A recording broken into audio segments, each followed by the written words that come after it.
Stop waiting for the perfect moment. There isn't one. Life is happening right now, in this breath, in this second. If you can't find happiness here, you won't find it anywhere else. We spend years chasing a future version of joy, a day when everything will be right, the bills will be paid, the stress will be gone, and the stars will finally align. But that day never comes. The only time you can own is now. If you don't learn to enjoy this moment, you'll blink, and your life will be gone, spent waiting for a happiness that was always within reach. So laugh at something silly. Smile at the little wins. Breathe and be grateful you're alive, because one day you'll wish you had lived more instead of waiting for life to start. Life doesn't knock politely on your door and say, "I'm ready now, you may begin." It flows, it moves, it changes, whether you are ready or not. Every sunrise is a reminder that you don't get yesterday back. Every heartbeat is a reminder that you're not promised tomorrow. Yet too many of us act like life is a rehearsal, as if the real show starts later. We keep telling ourselves, when I have more money, I'll enjoy myself. When I have more time, I'll slow down. When things calm down, I'll be happy. Things never calm down. You just get older, and one day you'll realize the seasons passed, the people you love aged, and the moments you could have cherished slipped away while you were waiting for someday. That someday is a thief. It steals today right out of your hands. If you look closely, happiness isn't some grand event that comes wrapped in gold. It's in the way sunlight spills across your table in the morning. It's in the way a friend laughs at your joke. It's in the quiet satisfaction of finishing something you started. It's in the food on your plate, the roof over your head, the air in your lungs. But we overlook it. We think life is measured only by the big things, the promotions, the achievements, the milestones. And while those moments are beautiful, they are rare. If you depend on them for your joy, you'll be happy only a few times in your entire life. You must learn to make peace with the ordinary days, to see magic in the small moments. Because when you do, your life stops feeling like a constant chase and starts feeling like a blessing. Think about this. What if today is as good as it gets?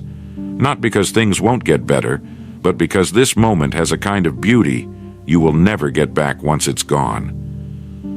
When you were a child, you didn't wait for a perfect reason to be happy. You found joy in a puddle, in a butterfly, in a game you made up on the spot. That ability to be present is still inside you. It's just been buried under layers of worry, ambition, and noise. And the danger is, if you keep waiting for your life to be perfect before you enjoy it, you will spend your entire existence waiting. So, maybe the secret isn't to wait for a better moment. Maybe the secret is to see that this is the better moment. Right now, this breath, this heartbeat, this day, is your chance to live. And if you miss it, you don't get a replay. The myth of someday. We've all whispered it to ourselves at some point. Someday I'll slow down. Someday I'll enjoy life. Someday I'll finally be happy. But that someday is a ghost. It lives just out of reach, always waiting for the next achievement, the next paycheck, the next season of life to arrive. And as you keep chasing it, your days silently slip away. The problem is, life is not stored up in the future, it's lived in the present. You can't put happiness in a savings account and withdraw it later. Every single moment you postpone joy, you're robbing yourself of the only real wealth you will ever have, time. Think about it. There are people who once had dreams of seeing another sunrise, who would give anything for the simple privilege of this day you're living right now. Yet here you are, breathing, able to walk, think, and choose. That is a treasure beyond all the riches you can hold in your hands. The truth is, joy isn't hiding in some far-off destination. It's scattered everywhere in your path.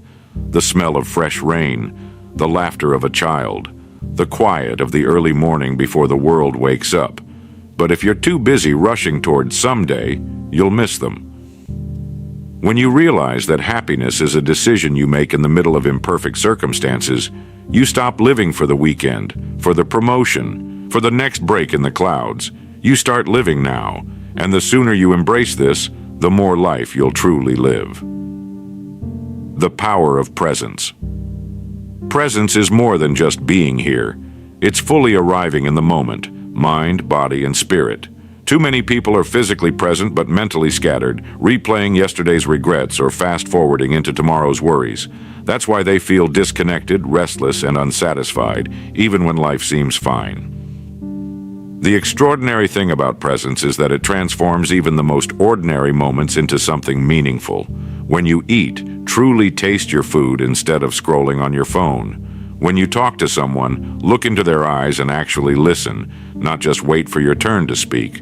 When you walk outside, notice the way the wind moves, the way light shifts through the trees.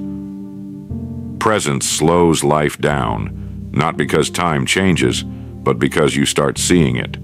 The days no longer blur together because you're capturing the details most people overlook. And those details, they're the threads that make up the fabric of your life. People often chase big moments thinking that's where life happens, weddings, promotions, vacations. But in truth, your life is mostly made up of small, repeated moments. If you're absent for those, you've missed the bulk of your existence. Being present is also what allows gratitude to grow. You can't be thankful for what you never notice. And gratitude, in turn, fuels happiness, making your life richer without a single external change. You don't have to meditate for hours or live in a cabin in the woods to practice presence. You just have to stop treating the moment you're in as a stepping stone to the next one. This moment is the destination. This is it. Rewriting your definition of enough.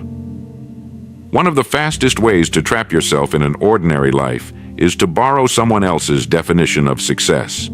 Most people never stop to ask themselves what enough actually looks like for them, so they chase endlessly, piling on more and more without ever feeling fulfilled. You see it everywhere.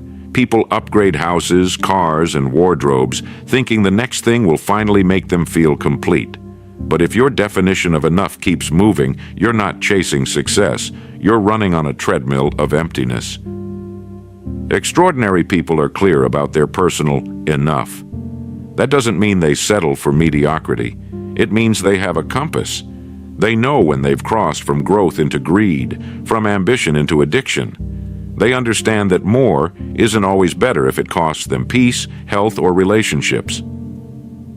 Rewriting your definition of enough starts with asking, what would my life look like if I stopped trying to impress anyone? If social media didn't exist, what would I still care about achieving? What am I willing to sacrifice, and what am I not willing to sacrifice for my goals? Once you're honest about these answers, you stop chasing for the sake of chasing.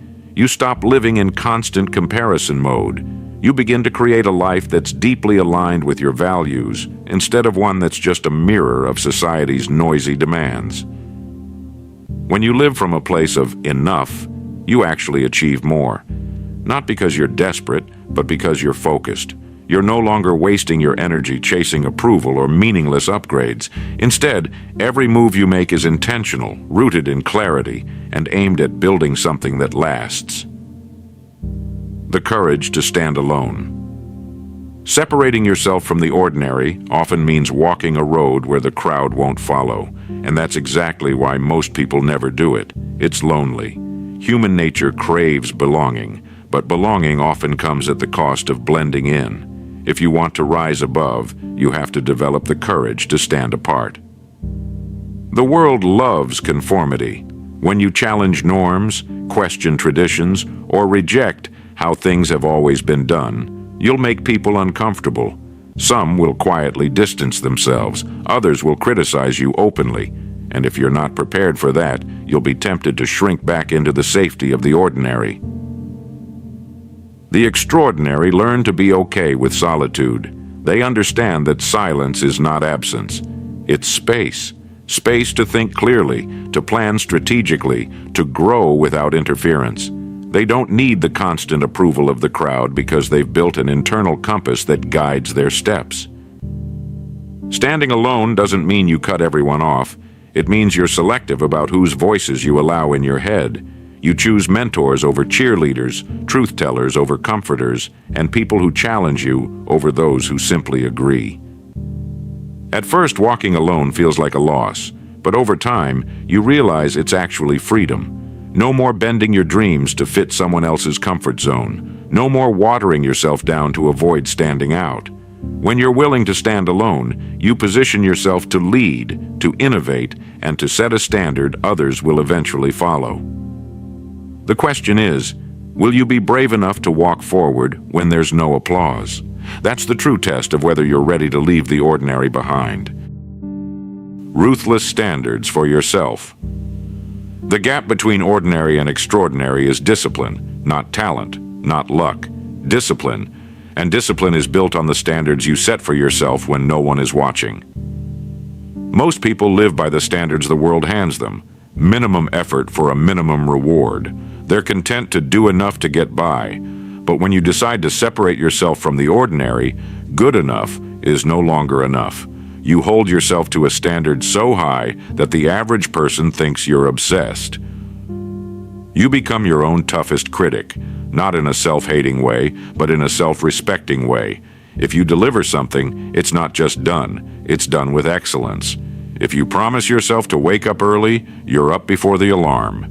If you commit to learning a skill, you master it, not just dabble in it. These ruthless standards are uncomfortable, yes, but they're also liberating. They eliminate the mental clutter of indecision. There's no debate about whether to work hard today. You simply do it because it's who you are. Ordinary people negotiate with their goals. Extraordinary people execute without bargaining. At first, these high standards will make people think you're overdoing it. They'll roll their eyes, call you too intense, or suggest you relax a little. But over time, the very same people will ask, how did you get there? Your standards will quietly become your separation. They will be the invisible line between those who talk about success and those who live it. And the moment you decide that your bare minimum will be higher than most people's best, you've already left the ordinary behind. Master the power of focus. The ordinary mind is scattered. It chases a dozen ideas, starts 100 projects, and finishes none. The extraordinary mind, on the other hand, is like a laser. It burns through distractions and channels all its energy into what truly matters. Focus is a superpower in a world addicted to noise. The ability to block out irrelevant opinions, pointless gossip, endless scrolling, and meaningless busyness will instantly set you apart.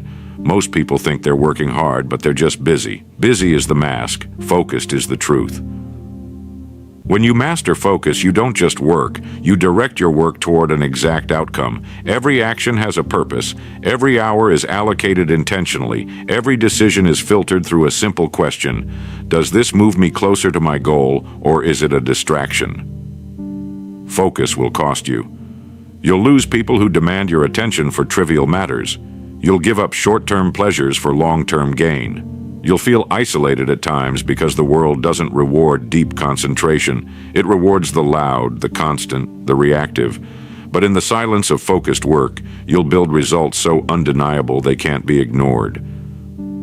Extraordinary people don't try to do everything. They do the right things without compromise. They're not interested in winning every battle, just the ones that matter. And while the ordinary scatter their energy like confetti, the extraordinary conserve theirs like gold. Mastering focus isn't about working harder than everyone else. It's about working clearer than everyone else. When your eyes are locked on the prize and your mind is free from clutter, you don't just move forward. You sprint past the crowd that's still wandering in circles. So, separating yourself from the ordinary isn't about some overnight transformation or a single big win. It's about the daily choices you make, the discipline you keep, and the standards you refuse to lower. It's about daring to think bigger, work deeper, and push further than the crowd ever will. Ordinary people settle for what's easy. Extraordinary people demand what's possible. If you've been listening closely, you already know the truth. You can't keep doing what everyone else is doing and expect a life that looks any different from theirs. The world will try to pull you back into comfort, into sameness, into mediocrity. But you don't have to accept that. You can stand taller, work smarter, and live with purpose. So, from this moment, stop blending in. Stop living at half speed. Step into your own lane, set your own pace, and let your results speak louder than any words could.